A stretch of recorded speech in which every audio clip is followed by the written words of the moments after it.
Dear friends, अस्सलाम वालेकुम। आज का हमारा लेक्चर इनकम स्टेटमेंट और फाइनेंशियल पोजीशन स्टेटमेंट से रिलेटेड है। आज के इस लेक्चर में हम पास्ट पेपर के क्वेश्चन को सॉल्व करेंगे और इनकम स्टेटमेंट और फाइनेंशियल पोजीशन स्टेटमेंट प्रिपेयर करेंगे। First of all, income statement prepare करने का मकसद हम अंडरस्टैंड करते हैं कि पर्पस क्या होता है इनकम स्टेटमेंट प्रिपेयर करने का। Dear friends, income statement prepare करने का पर्पस यही होता है कि एक ऑर्गेनाइजेशन चेक करते हैं कि ड्यूरिंग द ईयर यानी ड्यूरिंग द अकाउंटिंग पीरियड उसका रेवेन्यू क्या है, उसने क्या रेवेन्यू जनरेट किया, क्या रेवेन्यू अर्न किया, और ड्यूरिंग द ईयर यानी ड्यूरिंग द पीरियड क्या एक्सपेंसेस इनकर्ड हुए हैं। ठीक है, उन्हीं दोनों का डिफरेंस हम डिफरेंस लेने के बाद प्रॉफिट और लॉस कैलकुलेट कर लेते हैं। इनकम स्टेटमेंट प्रिपेयर करने का यही हमारा पर्पस है कि हम एक्सपेंसेस को देखते हैं और अपने रेवेन्यू को चेक करते हैं। ठीक है डियर फ्रेंड्स, जब भी हम इनकम स्टेटमेंट प्रिपेयर करेंगे अकॉर्डिंग इंटरनेशनल अकाउंटिंग स्टैंडर्ड्स, तो फर्स्ट ऑफ ऑल हम ऑर्गेनाइजेशन का नेम लिखेंगे, उसके बाद इनकम स्टेटमेंट लिखेंगे और फॉर एंडेड ईयर दिसंबर 2011 यानी जो भी पीरियड हमारा होगा वो यहाँ पे मेंशन कर। डियर स्टूडेंट्स, यहाँ पे जैसे कि फॉर्मेट मैंने ऑलरेडी प्रिपेयर किया हुआ है, जस्ट हम ट्रांजैक्शंस को अंडरस्टैंड करते हैं और यहाँ पर पोस्ट करते हैं और एक इनकम स्टेटमेंट प्रिपेयर करते हैं। ठीक है डियर स्टूडेंट्स, इनकम स्टेटमेंट में दो हम कॉलम्स जनरेट कर लेते हैं, दो कॉलम प्रिपेयर करते हैं। स्मॉल इंफॉर्मेशन, स्मॉल कैलकुलेशन तमाम इंटरनल कॉलम में करते हैं और उसके बाद फाइनल रिजल्ट को हम एक्सटर्नल कॉलम में प्रेजेंट करते हैं। ठीक है, यहाँ पर फर्स्ट हम इनकम स्टेटमेंट कहाँ से स्टार्ट करते हैं ये आपको माइंड में अपने रखना है कि सेल्स रेवेन्यूज। ठीक है, सेल्स यानी सेल्स की वैल्यू जो भी गिवन होती है वहां से हम अपनी इनकम स्टेटमेंट प्रिपेयर करना स्टार्ट करते हैं। ठीक है, अब फर्स्ट ऑफ ऑल हम सेल वैल्यू को मेंशन कर देंगे यहाँ पर। डियर स्टूडेंट्स, याद रहे कि अगर सेल रेवेन्यू सेल रिटर्न या फिर रिटर्न इनवर्ड हमें गिवन हो तो वो सेल में से हम माइनस करेंगे, फिर नेट सेल हमारे पास आएगी और वहां से हम स्टार्ट करेंगे। ठीक है, तो यहाँ पर सेल की वैल्यू जैसे कि हमें क्या गिवन है, ये फर्स्ट ट्रांजैक्शन हमारी सेल की है तो सेल की वैल्यू को हम रिकॉर्ड कर लेते हैं एक्सटर्नल कॉलम में, क्योंकि और कोई ऐसी ट्रांजैक्शन नहीं है सेल से रिलेटेड जो कि जैसे कि सेल इनवर्ड हो या फिर रिटर्न इनवर्ड हो जिसे हम सेल में से माइनस करें और नेट सेल फाइंड करें। तो यही हमारी नेट सेल है। फर्स्ट ट्रांजैक्शन ही गिवन है, क्या अमाउंट है 7,85,825। उसके बाद डियर स्टूडेंट्स, अब हम कॉस्ट ऑफ सेल को इसमें से माइनस करेंगे तो हम ग्रॉस प्रॉफिट फाइंड कर लेंगे। अब cost of sale dear students क्या है, यानी जो हमने सेल किया है, जितनी जो चीजें हमने सेल की हैं उनकी जो कॉस्ट होगी वो इसमें से माइनस कर देंगे तो ग्रॉस प्रॉफिट फाइंड कर लेंगे। Cost of sale some time given होती है हमें ट्रायल बैलेंस में, तो हम जस्ट यहाँ पे फिगर पुट करके माइनस कर देते हैं सेल में से, लेकिन सम टाइम हमें कैलकुलेट करनी पड़ती है। यहाँ पर जैसे कि हमें कैलकुलेट ही करनी है तो कैलकुलेट कॉस्ट ऑफ सेल हम कैसे करते हैं, अब ये सारी कैलकुलेशन हम इंटरनल कॉलम में कर लेंगे। ठीक है, इस तरह से हम कैलकुलेट करते हैं cost of sale. First of all opening stock जो भी गिवन होता है उसमें ऐड कर देते हैं परचेजेस को और माइनस कर देते हैं क्लोजिंग को। ठीक है, क्लोजिंग इन्वेंट्री जो भी गिवन होती है, ये एक बेसिक प्रोसीजर है। ठीक है, यानी ये बेसिक 3 थिंग्स हैं जो कि कॉस्ट ऑफ सेल को फाइंड करने के लिए हमें रिक्वायर्ड होती है। ठीक है, अब डियर स्टूडेंट्स, अगर कैरेज इनवर्ड हमें गिवन हो तो वो हम ऐड कर देते हैं परचेजेस में। ठीक है, और इसी तरह अगर रिटर्न आउटवर्ड हमें यहाँ पे मेंशन हो तो रिटर्न आउटवर्ड को हम माइनस कर देते हैं। ठीक है, जस्ट यहाँ पे यही 3 थिंग्स गिवन है हमें। इन्वेंट्री, ओपनिंग इन्वेंट्री जैसे कि हमें गिवन है, ये हमारे पास trial balance inventory at January 1 2011 is 20,600, तो यहाँ पे हम रिकॉर्ड कर लेंगे 20,600 को, ये हमने रिकॉर्ड कर लिया। उसके बाद परचेजेस की जो अमाउंट है उसे हम ऐड कर देंगे इसमें, तो परचेजेस की अमाउंट यहाँ सेकंड ट्रांजैक्शन परचेजेस ही की है। परचेजेस की अमाउंट हमारे पास क्या गिवन है, 4,64,000, तो यहाँ पर हम मेंशन कर देते हैं 4,64,000। उसके बाद क्लोजिंग इन्वेंट्री की जो भी वैल्यू होगी उसे हम लेस कर देंगे। ठीक है, क्लोजिंग इन्वेंट्री की वैल्यू हमेशा नीचे एडिशनल इन्फॉर्मेशन में गिवन होती है। ठीक है, यहाँ जैसे कि फर्स्ट ट्रांजैक्शन 15,000 तो 15,000 का हम लेस कर देंगे यहाँ पर -15। अब इस कैलकुलेशन को करने के बाद जो हमारे पास वैल्यू आती है उसे हम माइनस कर देते हैं सेल में से। ठीक है, यहाँ पर हम जस्ट फाइंड कर लेते हैं, फॉर्मूला अप्लाई करने के बाद इज इक्वल टू लगाते हैं, उसके बाद SUM सम लिखते हैं, ब्रैकेट को ओपन करते हैं और इन तमाम वैल्यूज को सिलेक्ट कर लेते हैं। ठीक है, और ब्रैकेट को क्लोज करते हैं तो हम इनका टोटल कैलकुलेट कर लेंगे। ठीक है, ये हम टोटल क्या फाइंड करते हैं इस कैलकुलेशन को करने के बाद। अब डियर स्टूडेंट्स, यहाँ पे हमने सम किया लेकिन ये माइनस की वैल्यू थी तो उसने एडजस्ट करके हमें वैल्यू बता दी। ठीक है, 4,69,600। ठीक है, अब इस वैल्यू को सेल रेवेन्यू में से हम माइनस कर देंगे तो ग्रॉस प्रॉफिट फाइंड कर लेंगे। ठीक है, तो यहाँ पर हम फॉर्मूला अप्लाई करते हैं इज इक्वल टू, यानी इस वाले मैट्रिक में से हमने माइनस करना है इस वाले मैट्रिक को। ठीक है, यानी हमने फर्स्ट इसे सिलेक्ट किया, उसके बाद माइनस का साइन अप्लाई किया और फिर इस मैट्रिक को सिलेक्ट कर लिया और जैसे ही हम एंटर प्रेस करेंगे तो हमें ग्रॉस प्रॉफिट फाइंड करके बता देगा। ठीक है, उसके बाद अब कुछ एडजस्टमेंट करेंगे, अदर इनकम्स को हम ऐड कर देंगे और अदर एक्सपेंसेस को लेस कर देंगे। अगर डिस्काउंट रिसीव्ड गिवन हो, इन्वेस्टमेंट इनकम गिवन हो, डिविडेंड रिसीव्ड गिवन हो, तो ये तमाम अदर इनकम्स में आती हैं, ठीक है, इन्हें हम ऐड कर देंगे। ऐसी यहाँ पे कोई ट्रांजेक्शन नहीं है गिवन, तो अदर इनकम्स हमारी क्या है, जीरो है, ठीक है। उसके बाद ऑपरेटिंग एक्सपेंसेस, यानी अब एक्सपेंसेस को वन बाय वन हम यहाँ पे एडजस्ट करेंगे, यानी कैलकुलेट करेंगे टोटल, और लास्ट में हम फाइनल वैल्यू को माइनस कर देंगे ग्रॉस प्रॉफिट। अब डियर स्टूडेंट्स हम ट्रायल बैलेंस से ही स्टार्ट करते हैं, अपर साइड से देखना, और जहां हमें एक्सपेंस मिलता है उसे हम रिकॉर्ड कर लेते हैं, ठीक है। फर्स्ट सेल की वैल्यू नहीं है हमारा एक्सपेंस, परचेजेस भी हमने एडजस्ट कर लिया, कैपिटल हमारा इक्विटी का पार्ट है, ड्राइंग भी इक्विटी स्टेटमेंट का पार्ट है, ऑफिस फर्नीचर हमारे, इसकी जस्ट हम डेप्रिसिएशन चार्ज करेंगे, वो नीचे जैसे कि हमें ट्रांजैक्शंस गिवन है उसके मुताबिक, ठीक है। अब उससे नीचे चलते हैं, रेंट, रेंट एक्सपेंस हमें गिवन है। डियर फ्रेंड्स यहाँ पे हमने जस्ट हाईलाइट करने के लिए लाइन ड्रॉ कर लिया, ठीक है। अब रेंट एक्सपेंस की वैल्यू क्या है, 17,000, तो 17,000 का हम यहाँ पे फर्स्ट रिकॉर्ड कर लेंगे, ठीक है। अब डियर स्टूडेंट्स देखेंगे हम रेंट एक्सपेंस से रिलेटेड और कोई तो ट्रांजेक्शन नहीं है जो हमें एडजस्ट करनी हो, तो उसे भी हम एडजस्ट करेंगे, ठीक है। यहाँ पर आप नीचे देख लेते हैं, अब रेंट एक्सपेंस से रिलेटेड कोई ट्रांजेक्शन तो नहीं है यहाँ पर, जैसा कि थर्ड ट्रांजैक्शन रेंट एक्सपेंस से ही रिलेटेड है, क्या है, rent to extent of 5,500 was prepaid, ठीक है। यानी वो कह रहा है कि ये 5,500 है ना जो ये प्रीपेड है एट 31st 2011, यानी एंड पीरियड पर ये 5,500 हमारा अभी प्रीपेड है। जैसे कि हमने स्टार्ट में क्या अमाउंट पे किया रेंट एक्सपेंस की 17,000 और 5,500 अभी प्रीपेड है, प्रीपेड वैल्यू का हम माइनस कर देंगे, यानी बाकी का हमारा एक्सपेंस बन गया, तो इसे हम माइनस कर देंगे 5,500 जो कि हमारा अभी प्रीपेड है, ठीक है। इसको करने के बाद जो हमारे पास वैल्यू आएगी उसे हम रिकॉर्ड कर लेंगे रेंट एक्सपेंस में। डियर फ्रेंड्स इस कैलकुलेशन को करने के बाद जो हमारे पास वैल्यू आएगी उसे हम चार्ज कर देंगे एज एन रेंट एक्सपेंस, ठीक है, इन इनकम स्टेटमेंट। तो क्या हमारे पास वैल्यू आती है 11,500, ठीक है, ये हमने रिकॉर्ड कर लिया एज एन एक्सपेंस। उसके बाद नीचे चलते हैं, इससे नीचे कौन से डिस्काउंट अलाउड, डियर स्टूडेंट्स याद रहे कि डिस्काउंट अलाउड हमारा एक एक्सपेंस है, ठीक है, यानी हमने अलाउ किया है डिस्काउंट अपने क्रेडिट कस्टमर्स को, ठीक है, तो ये हमारा एक एक्सपेंस है, इसे हम एज एन एक्सपेंस रिकॉर्ड करेंगे इनकम स्टेटमेंट में। तो यहाँ पर अब हम आए डिस्काउंट अलाउड की जो वैल्यू है वो हम रिकॉर्ड कर लेंगे 4,100, तो यहाँ पर हमने 4,100 से डिस्काउंट अलाउड को रिकॉर्ड कर लिया, ठीक है। अब उससे नीचे डियर स्टूडेंट्स अब आते हैं हम अकाउंट रिसीवेबल, हमारा एक करंट एसेट है जिसके हम फाइनेंशियल पोजीशन स्टेटमेंट में एडजस्ट करेंगे इसे, ठीक है। उसके बाद ऑफिस इक्विपमेंट एक नॉन करंट एसेट है, ठीक है, इसकी वैल्यू को हम रिकॉर्ड करेंगे फाइनेंशियल पोजीशन स्टेटमेंट। यहाँ पे जस्ट हम डेप्रिसिएशन चार्ज करेंगे जो कि नीचे वैल्यू गिवन है, यानी ट्रांजेक्शन नीचे गिवन है डेप्रिसिएशन से रिलेटेड, उसके मुताबिक हमें इसे एडजस्ट करेंगे, यहाँ पे जस्ट डेप्रिसिएशन एक्सपेंस चार्ज करेंगे, ठीक है।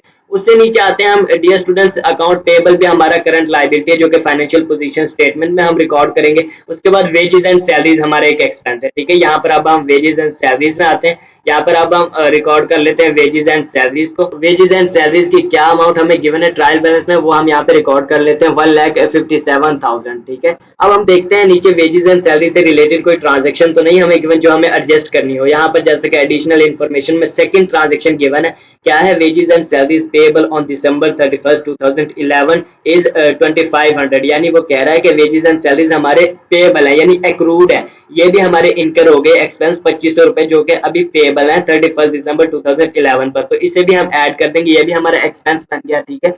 डियर स्टूडेंट्स यहाँ पर हम अब ऐड कर देते हैं 2,500। याद रहे डियर स्टूडेंट्स ये हमारे एक्रूवल्स हैं, इनकी हम इस ट्रांजेक्शन को हम रिकॉर्ड करेंगे लाइबिलिटीज में भी, ठीक है, करंट लाइबिलिटीज में, इन फाइनेंशियल पोजीशन स्टेटमेंट में भी रिकॉर्ड करेंगे एक्रूवल्स को, ठीक है, 2,500। इन दोनों वैल्यूज को ऐड करने के बाद हमारे पास वेजेस एंड सैलरीज की क्या वैल्यू आती है। यहाँ पर हम वेजेस एंड सैलरीज की वैल्यू को क्या रिकॉर्ड करेंगे 1,59,500, ठीक है, ये हमने रिकॉर्ड कर लिया वेजेस एंड सैलरीज को। उसके बाद डियर स्टूडेंट्स इससे नीचे अब आते हैं, इन्वेंट्री की हमने ट्रीटमेंट कर ली, जब हमने कॉस्ट ऑफ सेल फाइंड की थी तो हमने इन्वेंट्री की ट्रीटमेंट कर ली। उससे नीचे आते हैं allowance for doubtful debts. Dear students allowance for doubtful debts की वैल्यू को हम रिकॉर्ड करते हैं इनकम स्टेटमेंट में, जस्ट डियर स्टूडेंट जो इंक्रीज होता है हमारे पास, ठीक है।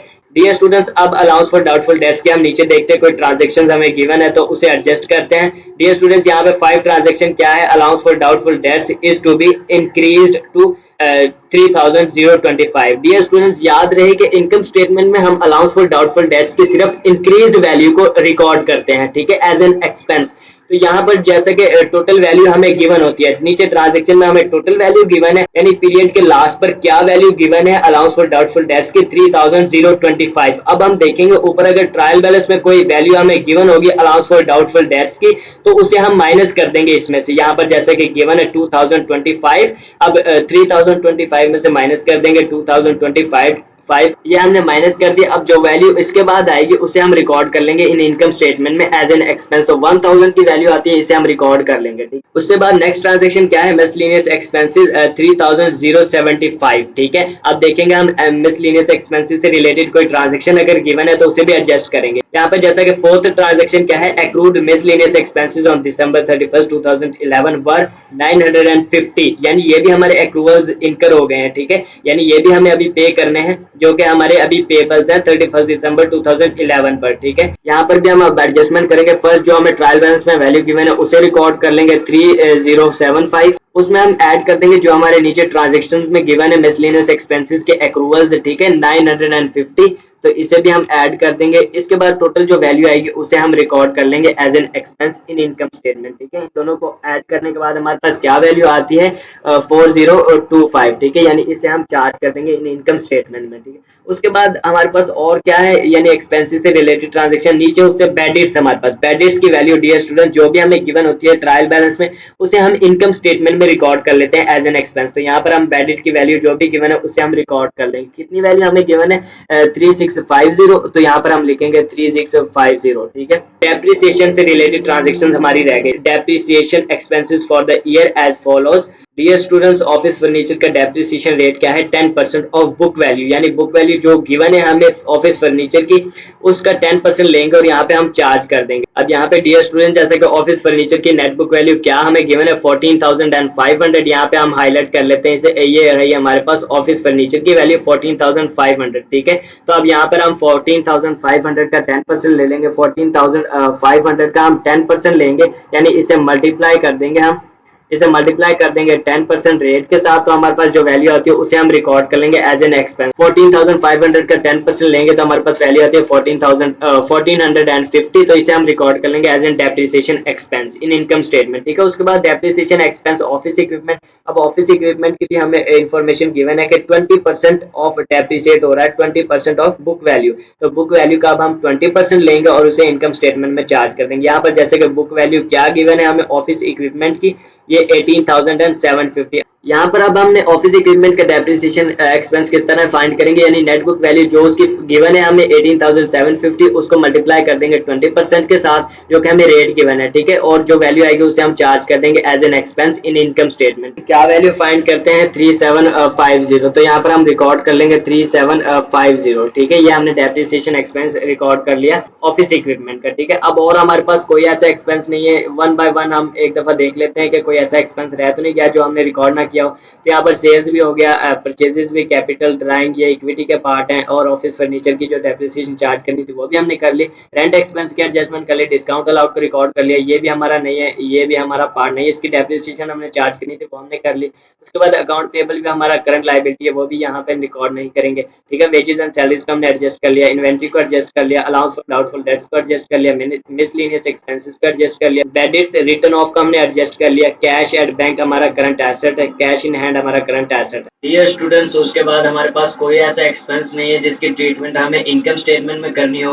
डियर स्टूडेंट्स, इन तमाम एक्सपेंसेस को आपस में ऐड करते हैं और फिर ग्रॉस प्रॉफिट में से लेस कर देते हैं। ठीक है, तो यहाँ पर डियर स्टूडेंट्स हम इनका टोटल फाइंड करते हैं, इज इक्वल टू का साइन लगाते हैं। यहाँ पे फर्स्ट ऑफ ऑल SUM सम लिखते हैं, ब्रैकेट ओपन करते हैं। डियर स्टूडेंट्स, इन तमाम वैल्यूज को सिलेक्ट कर लेते हैं। ठीक है, इन तमाम वैल्यूज को सिलेक्ट किया, उसके बाद ब्रैकेट को क्लोज करते हैं और जैसे ही एंटर प्रेस करेंगे तो इन तमाम एक्सपेंसेस का हमारे पास टोटल आ जाएगा। ठीक है, डियर स्टूडेंट्स, हमारे पास तमाम एक्सपेंसेस का टोटल क्या आता है, 1,88,975। ठीक है, अब इस वैल्यू को हम माइनस कर देंगे ग्रॉस प्रॉफिट में से, तो हमारे पास क्या आ जाएगा, profit before interest and tax. ठीक है, अब डियर स्टूडेंट्स यहाँ पे भी हम फार्मूला लगाते हैं, इज इक्वल टू का साइन लगाते हैं, और डियर स्टूडेंट्स इस मैट्रिक में से माइनस करना है हमें इसे, तो फर्स्ट इसे सिलेक्ट कर लेंगे, उसके बाद माइनस का साइन लगाएंगे और देन इसको सिलेक्ट कर लेंगे। ठीक है, और जैसे ही एंटर प्रेस करेंगे तो डियर स्टूडेंट्स हमारे पास profit before interest and tax calculate होकर आ जाएगा। क्या profit before interest and tax हमारे पास आता है, 1,27,250। ठीक है,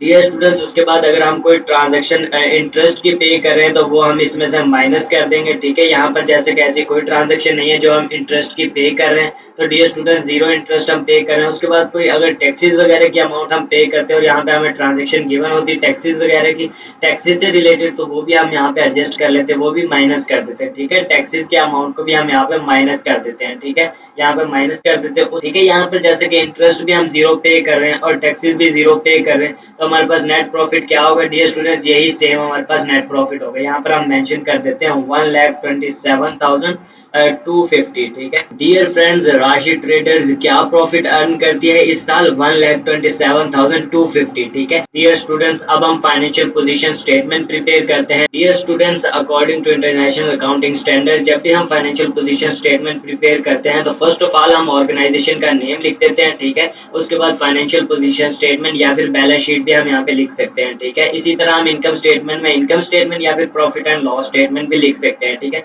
उसके बाद जिस ईयर की हम फाइनेंशियल पोजीशन स्टेटमेंट प्रिपेयर कर रहे हैं वो यहाँ पे मेंशन कर देंगे, जैसे कि एज एंडेड 31 दिसंबर 2011, ठीक है।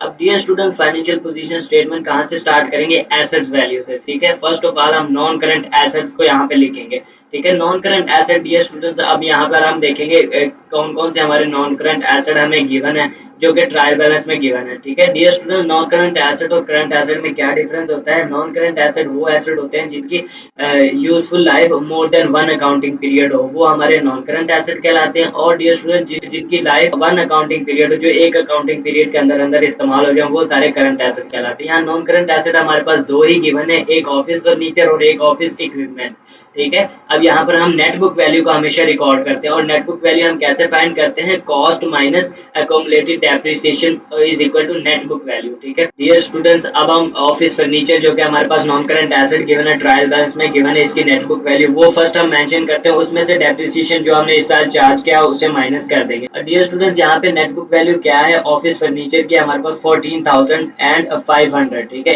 इसमें से डेप्रिसिएशन माइनस कर देंगे जो इस साल हमने चार्ज किया है 1450, ठीक है। उसके बाद जो हमारे पास वैल्यू आएगी उसे हम रिकॉर्ड कर लेंगे फाइनेंशियल पोजीशन स्टेटमेंट में। डियर स्टूडेंट्स, इस कैलकुलेशन को करने के बाद हमारे पास नेट बुक वैल्यू क्या आती है, ऑफिस फर्नीचर की 13,050, ठीक है, वो हम रिकॉर्ड कर लेंगे। डियर स्टूडेंट्स, उसके बाद हम ऑफिस इक्विपमेंट की अब नेट बुक वैल्यू भी इसी तरह फाइंड करेंगे। डियर स्टूडेंट्स, यहाँ पे जैसे कि ट्रायल बैलेंस में हमें गिवन है ऑफिस इक्विपमेंट की नेट बुक वैल्यू 18,750। यहाँ पर डियर स्टूडेंट्स हम फर्स्ट रिकॉर्ड करेंगे 18,750 को, ठीक है। उसमें से माइनस कर देंगे डेप्रिसिएशन जो भी हमने इस साल चार्ज किया, यानी इनकम स्टेटमेंट में हमने डेप्रिसिएशन क्या चार्ज की थी इस साल, इसकी यहाँ पर हम ऊपर देख लेते हैं। इनकम स्टेटमेंट में यहाँ पर हमने जैसे कि डेप्रिसिएशन चार्ज की है ऑफिस इक्विपमेंट की 3750, तो 3750 को हम यहाँ से माइनस कर देंगे, ठीक है। तो यहाँ पर हमने 3750 को माइनस कर दिया।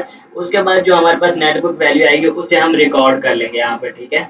Dear student, net book value हमारे पास क्या आती है 15,000, तो 15,000 को हम यहाँ पे रिकॉर्ड कर लेंगे, ठीक है। डियर स्टूडेंट्स, उसके बाद हमारे पास और कोई नॉन करंट एसेट नहीं है, तो इन दोनों का टोटल करते हैं और एक्सटर्नल कॉलम में लिख लेते हैं। यहाँ पर हम फॉर्मूला अप्लाई करते हैं, इज इक्वल टू SUM सम, और ब्रैकेट को ओपन करेंगे और इन दोनों वैल्यूज को आपस में सिलेक्ट कर लेंगे और डियर स्टूडेंट ब्रैकेट को क्लोज करने के बाद एंटर करेंगे तो इन दोनों का टोटल हमारे पास आ जाएगा, ठीक है। उसके बाद डियर स्टूडेंट्स, हमारे पास जो करंट एसेट गिवन है उनके हम एडजस्टमेंट करते हैं और उन्हें रिकॉर्ड करते हैं, ठीक है। अकाउंट रिसीवेबल के डियर स्टूडेंट्स अब हम एडजस्टमेंट करेंगे यहाँ पे, क्योंकि अकाउंट रिसीवेबल डियर स्टूडेंट्स हम किस तरह से रिकॉर्ड करते हैं, जो हमें ट्रायल बैलेंस में अकाउंट रिसीवेबल की वैल्यू गिवन हो, जैसे कि यहाँ पर गिवन है डियर स्टूडेंट, जो वैल्यू हमें ट्रायल बैलेंस में गिवन होती है, यहाँ पे जैसे कि ट्रायल बैलेंस में हमें अकाउंट रिसीवेबल की वैल्यू क्या गिवन है 61,580, ठीक है। 61,580 को यहाँ पे लिख लेते हैं, ठीक है, 61,580। डियर स्टूडेंट्स, अकाउंट रिसीवेबल में से हम माइनस कर देते हैं अलाउंस फॉर डाउटफुल डेट्स की टोटल वैल्यू को, ठीक है, जो हमें नीचे ट्रांजैक्शन में गिवन होती है,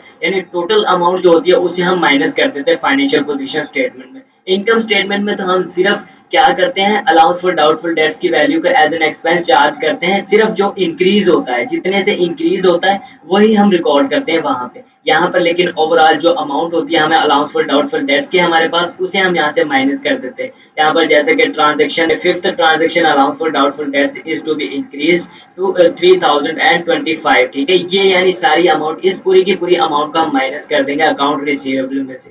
यहाँ पे 3,025 का हमने माइनस कर दिया, ठीक है। उसके बाद जो वैल्यू आएगी उसे हम रिकॉर्ड कर लेंगे as an current asset account receivable का। तो यहाँ पर हमारे पास क्या वैल्यू आती है 58,555, ठीक है।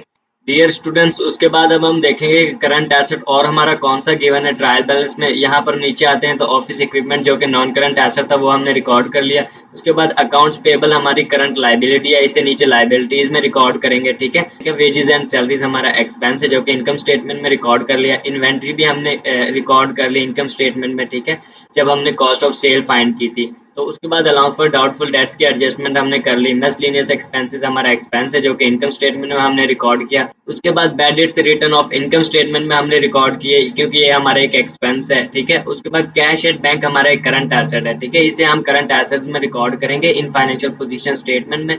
तो यहाँ पर अब हम आएंगे कैश एट बैंक, जो वैल्यू हमें गिवन है उसे हम रिकॉर्ड कर लेंगे। यहाँ पर वैल्यू जैसे कि हमें क्या गिवन है 20,500। उसके बाद हम इससे नीचे आते हैं तो हमारे पास और कौन सा करंट एसेट यहाँ पे अवेलेबल है। यहाँ पर लास्ट में कैश इन हैंड हमारा एक करंट एसेट है जो कि कितनी वैल्यू गिवन है यहाँ पे 1620। इसे भी हम रिकॉर्ड कर लेंगे एज एन करंट एसेट। ठीक है, कैश इन हैंड यहाँ पे हमने रिकॉर्ड कर लिया, कितना है 1620। उसके बाद डियर फ्रेंड्स, हमारा ट्रायल बैलेंस में कोई करंट एसेट नहीं है गिवन। ठीक है, यानी जो करंट एसेट ट्रायल बैलेंस में गिवन थे वो हमने रिकॉर्ड कर लिए। उसके बाद हम नीचे ट्रांजेक्शन में देखते हैं one by one. First dear students, inventory की वैल्यू को हम करंट एसेट में रिकॉर्ड करते हैं, क्लोजिंग इन्वेंट्री की वैल्यू को। ठीक है, यहाँ पर जैसा कि फर्स्ट ट्रांजेक्शन क्या है, इन्वेंट्री ऑन December 31st 2011 ₹15,000। ठीक है, यानी ये हमारी क्लोजिंग इन्वेंट्री है, इसे हम रिकॉर्ड कर लेंगे करंट एसेट में। यहाँ पर हम 15,000 को रिकॉर्ड कर लेंगे। डियर फ्रेंड्स, उसके बाद हम नीचे वाली ट्रांजैक्शन को देखेंगे और कोई ऐसी ट्रांजैक्शन तो नहीं है जो हमारी करंट एसेट से रिलेटेड हो। ठीक है, यहाँ पर जैसे कि second transaction wages and salaries की है, एक्रूवल्स है हमारी, ये करंट लायबिलिटी से रिलेट कर रही है। ठीक है, और थर्ड ट्रांजैक्शन डियर स्टूडेंट्स हमारी करंट एसेट से रिलेट कर रही है क्योंकि यहाँ पे rent to the extent of 5,500 was prepaid. ठीक है, प्रीपेड जो भी अमाउंट हमारी होती है ना वो हमारा करंट एसेट कहलाता है। ठीक है, तो यहाँ प्री पेमेंट हमारी क्या है 5,500, तो हम करंट एसेट में रिकॉर्ड कर लेंगे प्री पेमेंट के नाम से 5,500 को। तो यहाँ पर हमने प्री पेमेंट हमारा एक करंट एसेट है, इसे हमने रिकॉर्ड कर लिया यहाँ पे 5,500 से। ठीक है, उसके बाद और कोई ऐसी ट्रांजैक्शन नहीं है जो हमारी करंट एसेट से रिलेट कर रही हो, तो यही हमारे करंट एसेट है। तो इनका अब हम टोटल कर लेते हैं। डियर फ्रेंड्स, यहाँ पे जस्ट हम फार्मूला अप्लाई करते हैं, इज इक्वल टू SUM सम, और ब्रैकेट को ओपन करते हैं और इन तमाम वैल्यूज को आपस में सिलेक्ट कर लेते हैं। ठीक है, इनको हमने सिलेक्ट कर लिया, उसके बाद ब्रैकेट को क्लोज करेंगे और एंटर प्रेस करेंगे तो इन तमाम वैल्यूज का हमारे पास टोटल आ जाएगा। ठीक है, अब हमारे पास करंट एसेट का टोटल भी आ गया, नॉन करंट एसेट का टोटल भी हमने फाइंड कर लिया। इन दोनों एसेट्स को आपस में ऐड कर देते हैं और टोटल एसेट्स की अमाउंट हम फाइंड कर लेते हैं। तो यहाँ पे भी जस्ट हम फार्मूला लगाते हैं, is equal to SUM sum, bracket open करते हैं और इन बोथ वैल्यूज को सिलेक्ट कर लेते हैं। ठीक है, इस कॉलम को हम सिलेक्ट कर लेते हैं और जैसे ही एंटर प्रेस करेंगे तो हमारे पास टोटल आ जाएगा। ठीक है, टोटल एसेट की अमाउंट क्या हम फाइंड करते हैं 1,29,225। ठीक है, उसके बाद हम इक्विटी और लाइबिलिटी की कैलकुलेशन करेंगे। इक्विटी फर्स्ट हम इक्विटी की कैलकुलेशन कर लेते हैं। इक्विटी की कैलकुलेशन किस तरह से करते हैं, फर्स्ट हम ओपनिंग कैपिटल की अमाउंट जो भी हमें गिवन होती है ट्रायल बैलेंस में, ठीक है, उसमें हम ऐड कर देते हैं नेट प्रॉफिट जो हमने फाइंड किया होता है इस साल। ठीक है, तो यहाँ फर्स्ट हम पहले ओपनिंग कैपिटल की अमाउंट जो भी गिवन है उसे यहाँ पे रिकॉर्ड कर लेते हैं। ओपनिंग कैपिटल की वैल्यू जैसे कि ट्रायल बैलेंस में ओपनिंग कैपिटल यानी यहाँ पे कैपिटल की वैल्यू हमारी थर्ड नंबर पर हमें गिवन है, ये हमारा ओपनिंग कैपिटल है, तो इसे हम रिकॉर्ड कर लेते हैं 57,800। डियर फ्रेंड्स, यहाँ पर हम रिकॉर्ड कर लेते हैं 57,800 को। ठीक है, उसके बाद हम प्रॉफिट जो भी हमने अर्न किया है इस ईयर उस प्रॉफिट को हम यहाँ ऐड कर देंगे। ठीक है, जैसे कि हमने ऊपर इनकम स्टेटमेंट प्रिपेयर की थी तो क्या प्रॉफिट अर्न किया है 1,27,250, तो इसे हम ऐड कर देते हैं यहाँ पे। ठीक है, 1,27,250। ठीक है, ये हमने ऐड कर दिया। ठीक है, उसके बाद ड्राइंग की वैल्यू अगर हमें गिवन होगी तो हम इसे माइनस कर देंगे। ठीक है, ड्राइंग की वैल्यू को हम माइनस कर देते हैं। यहाँ पर जैसे कि ड्राइंग की वैल्यू भी हमें ट्रायल बैलेंस में गिवन होगी, यहाँ पे नंबर 4 पे हमें ड्राइंग की वैल्यू गिवन है। ठीक है, क्या वैल्यू है 85,500, इसे हम माइनस कर देंगे। ठीक है, यहाँ माइनस में हम लिख लेते हैं -85,500। ठीक है, 85,500। ठीक है, ये हमने लिख लिया। उसके बाद हमारे पास और कोई ऐसी ट्रांजैक्शन नहीं है हमें जो कि गिवन हो, जो जिसका हम ट्रीटमेंट इक्विटी स्टेटमेंट में करें। ठीक है, तो इन्हीं से हम कैलकुलेट कर लेते हैं इक्विटी का टोटल। तो इक्विटी का टोटल हम क्या फाइंड करते हैं उसे एक्सटर्नल कॉलम में लिख लेते हैं। ठीक है, क्लोजिंग कैपिटल जो हम फाइंड करेंगे उसे हम एक्सटर्नल कॉलम में लिख लेंगे। यहाँ भी जस्ट हम फार्मूला अप्लाई करते हैं, इज इक्वल टू लगाते हैं, SUM सम लिखते हैं, उसके बाद ब्रैकेट को ओपन करेंगे और इन 3 वैल्यूज को आपस में सिलेक्ट कर लेंगे क्योंकि 3 ही वैल्यू हैं जो कि इक्विटी स्टेटमेंट से रिलेट कर रही है। ठीक है, और जैसे ही हम एंटर प्रेस करेंगे तो हमारे पास क्लोजिंग कैपिटल यानी इक्विटी स्टेटमेंट का टोटल आ जाएगा हमारे पास 99,550, ठीक है।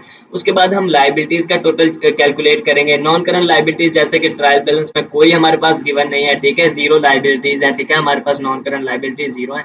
उसके बाद हम करंट लाइबिलिटीज की तरफ आते हैं। करंट लाइबिलिटीज में फर्स्ट हमारा अकाउंट्स पेएबल एक करंट लाइबिलिटी है, ठीक। यहाँ पे जैसे कि अकाउंट पेएबल की वैल्यू हमें क्या गिवन है, ये हमारे पास अकाउंट्स पेएबल की वैल्यू रही जो कि ट्रायल बैलेंस में गिवन है। कितनी अमाउंट है, 26,225। तो यहाँ पर हम रिकॉर्ड कर लेंगे अकाउंट्स पेबल को। अकाउंट पेबल्स की वैल्यू क्या है, 26,225, ठीक है। उसके बाद हम अक्रूवल्स हमारे अगर कोई हैं तो वो हम रिकॉर्ड कर लेंगे। अक्रूवल जैसे कि हमारे हैं यहाँ पे जैसे कि सेकंड ट्रांजैक्शन अक्रूवल से रिलेट कर लिया एडिशनल डाटा में। डियर फ्रेंड्स, अक्रूवल्स क्या होते हैं, जो कि हमारे पेबल्स हो, यानी जो हमें अभी पे करने हो, जो कि हमने अकाउंटिंग पीरियड हमारा खत्म हो गया हो, क्लोज हो गया हो, लेकिन अभी हमने पे ना किए हो, ठीक है, अभी यानी पे करने हो हमें, तो वह हमारे अक्रूवल्स कहलाते हैं। यहाँ जैसे कि सेकंड ट्रांजैक्शन क्या है, wages and salaries payable on December 31st 2011 is 2500। अब जैसे कि 31st December 2011 को हमारा अकाउंटिंग पीरियड क्लोज हो रहा है, ठीक है, लेकिन अभी हमारे अक्रूवल्स हैं 2500, ठीक है। तो ये हमारे क्या हो गए, पेएबल्स हो गए, अक्रूवल्स हो गए, लाइबिलिटीज क्रिएट हो गई। अक्रूवल्स के हम इंटरनल कॉलम में कैलकुलेशन कर लेते हैं क्योंकि अक्रूवल्स हमारे अभी और भी हैं, ठीक है। यहाँ 2500 उसके बाद और है तो उन्हें प्लस कर देंगे इसमें और फिर फाइनल वैल्यू को यहाँ पे लिख लेंगे। उसके बाद हम और ट्रांजेक्शन्स को देखते हैं, कोई हमारी अक्रूवल से रिलेटेड है तो यहाँ जैसे कि फोर्थ ट्रांजेक्शन क्या है, accrued miscellaneous expenses on December 31st 2011 वर 950। यहाँ भी हमारे मिसलेनियस एक्सपेंसेस अक्रूड है यानी पेबल्स हैं 31st December 2011 को, यानी अभी हमने पे करने, कितनी अमाउंट है 950, तो इसे भी हम ऐड कर देंगे 950, ठीक है। यहाँ पर हमने 950 ऐड कर दिया।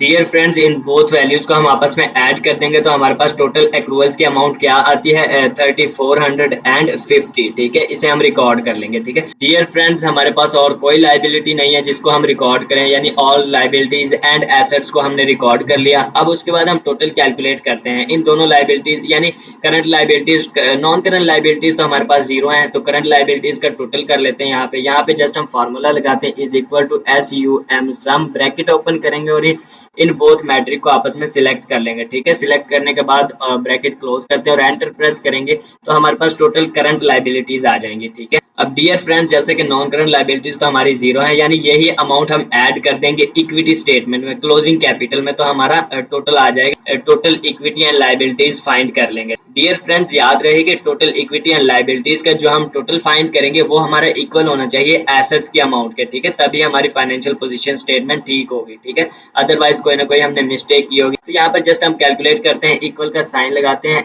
SUM सम लिखते हैं, उसके बाद ब्रैकेट ओपन करते हैं और इन बोथ वैल्यूज को आपस में सिलेक्ट कर लेते हैं, ठीक है। सिलेक्ट करने के बाद ब्रैकेट को क्लोज करेंगे और जैसे ही एंटर प्रेस करेंगे तो हम टोटल फाइंड कर लेंगे, ठीक है। तो यहाँ पर हमने टोटल फाइंड क्या किया है dear students, total equity and liabilities का। यहाँ पर जैसे कि हमने टोटल क्या फाइंड किया है, टोटल इक्विटी एंड लाइबिलिटीज का 1,29,225, जैसा कि एसेट्स का टोटल भी हमारे पास यही है 1,29,225, ठीक है। इसका मतलब हमारी फाइनेंशियल पोजीशन स्टेटमेंट बिल्कुल करेक्ट है, हमने बिल्कुल ठीक पोस्टिंग की है, ठीक है। डियर स्टूडेंट्स, इस तरह से कुछ रूल्स एंड रेगुलेशंस को फॉलो करते हुए हम इनकम स्टेटमेंट प्रिपेयर करते हैं और फाइनेंशियल पोजीशन स्टेटमेंट प्रिपेयर करते हैं, जैसे कि हमने फाइनेंशियल पोजीशन स्टेटमेंट और इनकम स्टेटमेंट को प्रिपेयर किया, ठीक है। डियर स्टूडेंट्स, अगर आज के इस लेक्चर से रिलेटेड आपके माइंड में कोई भी क्वेश्चन हो तो आप कमेंट्स के थ्रू हमसे पूछ सकते हैं। डियर स्टूडेंट्स, हमें नेक्स्ट वीडियो तक इजाजत दीजिए, अपना बहुत सारा ख्याल रखिएगा। Thank you so much.